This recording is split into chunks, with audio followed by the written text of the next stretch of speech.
अस्सलाम वालेकुम। हम आपको फिजी कुकिंग में खुशामदीद कहते हैं। आज हम ग्रीन चिली की जो पेस्ट है वो बनाना बता रहे हैं। इसके लिए पहले हमने सब मिर्चों को धो के सुखा लिया था, खुश कर लिया। अब इसमें हम हाफ़ टी स्पून नमक और 1 टीस्पून हम इसके अंदर ऑयल ऐड करेंगे। ये देर तक ये इसका जो पेस्ट है ये फ्रिज में आप रख सकती हैं। 10 दिन 15 दिन तक ये ख़राब नहीं होगा। तो आइए शुरू करते हैं। चॉपर में हम अपनी सब्ज़ मिर्चें डाल देते हैं।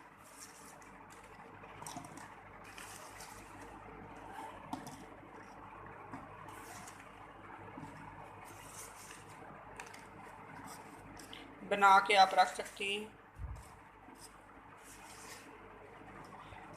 हाफ़ टी स्पून हम इसके अंदर नमक ऐड करेंगे और 1 टीस्पून इसके अंदर ऑयल डाल दिया जाएगा।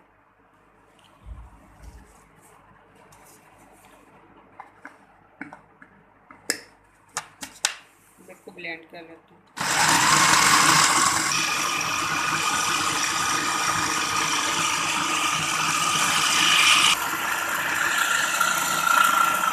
अभी पेस्ट बन चुका है। अब हम देख लेते हैं कितना अच्छा ये पेस्ट तैयार हुआ है ग्रीन चिली का। अब हम इसको निकाल लेते हैं। ये देखिए कितना अच्छा ये पेस्ट बना इसका। तो अब 10-15 दिन के लिए रख सकती है फ्रिज में आराम से।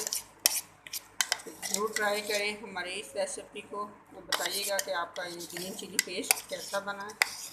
हमारे चैनल को सब्सक्राइब कीजिएगा, दुआ में याद रखिएगा। फिर मिलेंगे किसी नई रेसिपी के साथ। जब तक अच्छा खुदा हाफिज़।